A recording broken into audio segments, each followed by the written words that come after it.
Bonjour à tous les créateurs de vos vies, c'est Gilles et aujourd'hui j'avais envie de vous faire une vidéo sur l'alimentation. Et pour ça, ma référence aujourd'hui, c'est ce gros volume qui s'appelle L'alimentation ou la troisième médecine. Donc un beau pavé rédigé par le docteur Jean Seignalé. Alors je vais vous donner la substance, en tout cas ce que moi j'en ai extrait, ce qui me paraît important à mémoriser sur notre alimentation. Pour le docteur Jean Seignalé, notre alimentation moderne, et quand il parle d'alimentation moderne, il considère qu'à partir du moment où on a introduit la cuisson dans l'alimentation, ça a généré des molécules toxiques pour l'organisme. Et donc il va passer en revue les différentes molécules toxiques qu'on peut générer et aussi les maladies que ça peut amener suite à un encrassage de l'organisme. Donc pour faire simple et court, vous pouvez bien évidemment acheter le livre pour avoir beaucoup plus de détails, donc c'est vraiment rédigé pathologie par pathologie. Mais pour faire simple, la cuisson aurait amené différents problèmes dans notre alimentation qui progressivement va encrasser notre corps. Ces problèmes, ce sont la création de molécules qui n'existent pas à l'état naturel, qui n'existent pas à l'état sauvage dans la plante, mais qui vont progressivement se transformer suite à la cuisson de plus en plus chaude, donc à des températures de plus en plus élevées, ou alors des cuissons de plus en plus longues. Donc plus on va cuire un aliment, plus on va le dénaturer et générer un certain nombre de transformations à l'intérieur. C'est facile à voir, vous prenez un œuf, à l'état cru c'est liquide, vous le faites cuire, il devient solide. Il y a bien une transformation chimique qui a lieu dans les molécules. Donc le point le plus important à retenir, c'est les transformations des protéines.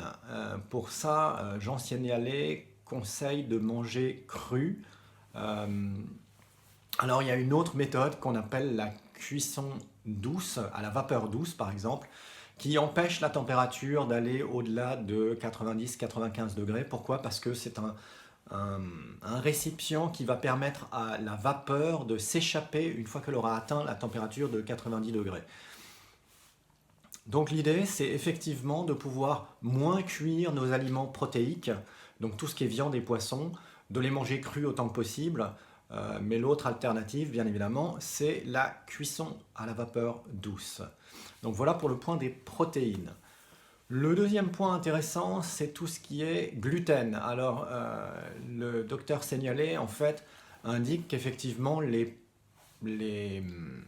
céréales sont mangées essentiellement cuites. Donc, elles n'existaient vraisemblablement pas dans ces proportions dans l'alimentation humaine avant l'arrivée de la cuisson. Donc, si on imagine que le corps humain existe depuis 200 000 ans, et qu'il y a eu très très peu de transformation génétique et d'adaptation génétique et qu'on utilise la cuisson, on va dire, depuis à peu près 5000 ans, l'idée c'est que notre corps biologique n'a pas eu le temps de s'adapter aux transformations de notre cuisine et donc n'a pas eu le temps de s'adapter à la cuisson des céréales.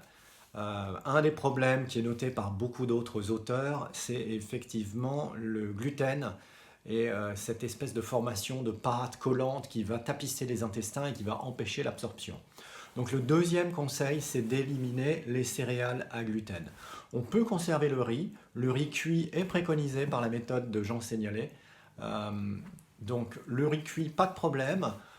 Les autres apports d'amidon par les pommes de terre, par les patates douces, par les betteraves, par les légumes racines qui contiennent en général un peu plus de sucre, tout ça, il n'y a absolument pas de problème et une place est faite bien évidemment à tout ce qui est fruits. Donc fructose, apport de fructose, transformation plutôt lente en glucose, tout ça c'est absolument préconisé par la méthode du docteur Seignalé. Le troisième grand type d'aliment que le docteur Seignalé propose de bannir de notre alimentation, ce sont les produits laitiers et leurs dérivés. Donc le lait, les fromages, les yaourts, tout ce qui est à base de produits laitiers. Que ce soit le lait de vache, lait de brebis, lait de chèvre ou n'importe quel autre animal. L'idée c'est qu'effectivement, le lait est important pour le bébé de la propre espèce, donc le bébé humain, c'est le lait maternel. Le veau, ça va être effectivement le lait de vache, mais pas de croisement entre espèces. Et à partir d'un certain âge, le lait n'est plus indispensable et donc il conseille de l'enlever pour éviter justement tout cet encrassage pardon, de l'organisme.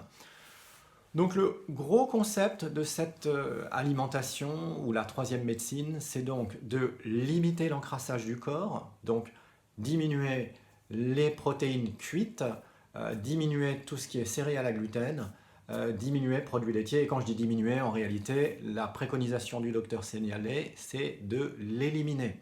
Donc éliminer complètement gluten, produits laitiers et protéines cuites. Comme je vous l'ai dit tout à l'heure, les protéines cuites à moins de 90 ou moins de 100 degrés, en réalité je crois que la barre est à 110 degrés, donc en dessous de 110 degrés, aucun souci, on peut continuer à s'alimenter normalement. Et quand je disais enlever les céréales, on est d'accord, ce sont les céréales à gluten, donc le riz, le sarrasin, le quinoa, les pommes de terre, les patates douces, tout ça conviennent très bien pour un régime hypotoxique, donc on va diminuer l'apport de molécules toxiques. Donc on va, par le biais de cette nouvelle alimentation, progressivement permettre au corps d'éliminer et on va réduire l'encrassage progressivement et ça va permettre d'éliminer pas mal de maladies. Voilà. Si vous voulez en savoir plus, bien évidemment, lisez le livre. Vous pouvez également aller sur mon site https créateurdesavie.com avec un tiret entre chaque mot. Je vous invite à liker cette vidéo, à faire vos commentaires si vous avez des questions, si vous avez vous aussi des réactions, des expériences que vous voulez partager. N'hésitez pas à les mettre dans les commentaires. Et si cette vidéo vous a plu, n'hésitez pas aussi à la partager. Voilà, je vous remercie et je vous souhaite à toutes et à tous une excellente vie. À bientôt.